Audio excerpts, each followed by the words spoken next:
آیتوں میں نکاح کے تعلق سے آپ کو کوئی بات نظر نہیں آئے گا، لیکن اللہ کے رسول سے منقول ہے، خطبے کے اندر یہ آیتیں پڑھتے تھے. تو بتائیے کس چیز کا پیغام دینا چاہتے تھے؟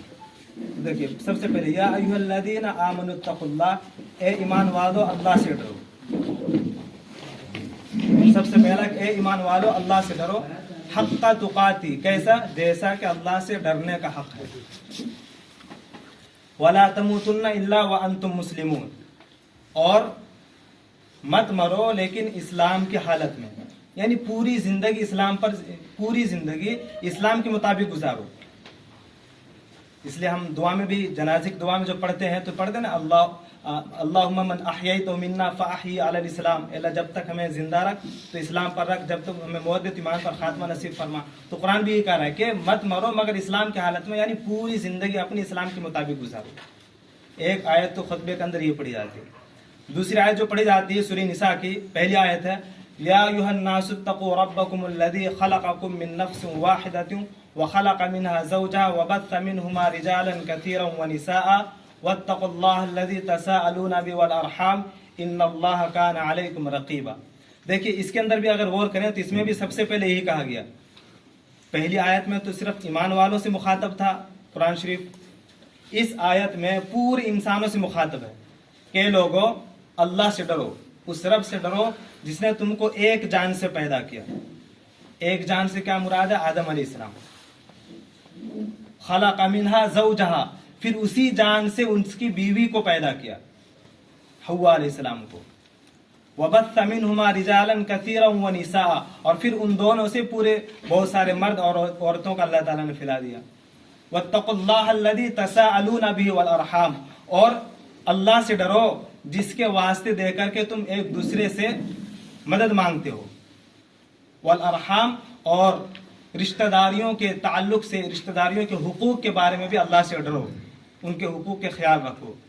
ان اللہ کان علیکم رقیبا، اللہ تم پر نگراں ہے، یعنی تمہارے اعمال، تمہارے حرکات سکنات سب اللہ تعالیٰ دیکھ رہے ہیں. ایک آیت تو یہ پڑھتے ہیں خطبے کے اندر. ایک آیت اور پڑھی جاتی ہے سورہ احزاب کی یا ایھا الذین آمنوا اتقوا اللہ قولوا قولا سدیدا. اس میں بھی یہی بات ہے کہ اے ایمان والو اللہ سے ڈرو اور سچی سچی سیدھی سیدھی باتیں کرو، لٹ پٹ نہیں، سیدھی سیدھی باتیں کرو. وقولوا قولا سدیدا یصلح لکم اعمالکم ویغفر لکم ذنوبکم ومن یطع اللہ ورسولہ فقد فاز فوزا عظیما. یعنی میں کہنا یہ چاہ رہا تھا کہ ان تینوں آیتوں کو آپ دیکھیں گے تو تینوں آیتوں میں کیا کہا جا رہا ہے؟ اللہ سے ڈرنے کے لیے کہا جا رہا ہے. یہ جو، کیونکہ یہ شادی کا جو موقع ہوتا ہے، خوشیوں کا موقع ہوتا ہے، یا پھر یہ کہہ لیجئے کہ یہ جو ایک شادی کے ذریعے سے دو خاندانوں کے درمیان ایک رشتہ داری قائم ہوتی ہے، تو اس میں کبھی بہت کچھ ہوتا ہے جو نہیں ہونا چاہیے، وہ انسان کر گزرتا ہے. تو آ کر کے قرآن کہہ رہا ہے کہ اللہ سے ڈرو، حد سے تجاوز مت کرنا، اللہ سے ڈرو. یا تو میاں بیوی کے تعلق سے لے لیجئے کہ میاں بیوی کا جو رشتہ ہوتا ہے ایک بہت نازک رشتہ ہوتا ہے، تو آیت یہ بھی میاں اور بیوی سے مخاطب ہے کہ آپ دونوں ایک رشتے میں بند رہیں. یہ رشتہ بڑا نازک ہوتا ہے، اس رشتے کے معاملے میں اللہ سے ڈرتے رہنا. کیونکہ ہم کبھی رہتے ہیں، مطلب پبلک میں رہتے ہیں یا ایسے وجہ سے، تو ہم بہت سے چیزوں کو اس وجہ سے نہیں کرتے ہیں کہ لوگ ہمیں دیکھ رہا ہے یا سی سی ٹی وی کیمرے کے نظر میں ہم. لیکن میاں بیوی کا جو رشتہ ہوتا ہے وہ بالکل سارے نظروں سے اوجھل ہوتا ہے. تو قرآن آ کر کہتا ہے کہ بیوی کے تعلق سے اللہ سے ڈرو، یا بیوی کو کہا جاتا ہے شوہر کے حقوق کے مطابق میں اللہ سے ڈرو. دونوں کے ایک اللہ سے ڈرنے کا.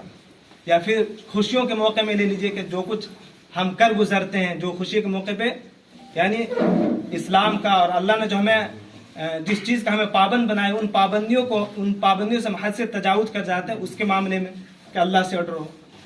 جیسے ابھی انہوں نے ایک بات کی طرف توجہ دلایا کہ سلام کا موقع ہوتا ہے کہ آدمی ہر وقت جب بھی ایک دوسرے سے ملے تو سلام کرے. انہوں نے کہا کہ نکاح کے بعد جو سلام کو جو رواج چلتا جا رہا ہے یہ کیوں ہوتا جا رہا ہے؟ یہاں تو سلام کرنے کا کوئی موقع نہیں ہے. سلام کب کیا جاتا ہے؟ جب پہلی ملاقات ہو تو سلام. ہاں، نکاح کے بعد آپ مبارکباد دیں، دعا ہے، مبارکباد دینے کی دعا یاد ہے نا سب کو؟ بارک اللہ لکما وجمع بینکما فی خیر. یعنی جب ایجاب و قبول ہو جائے تو سب لوگ یہ دعا پڑھتے ہیں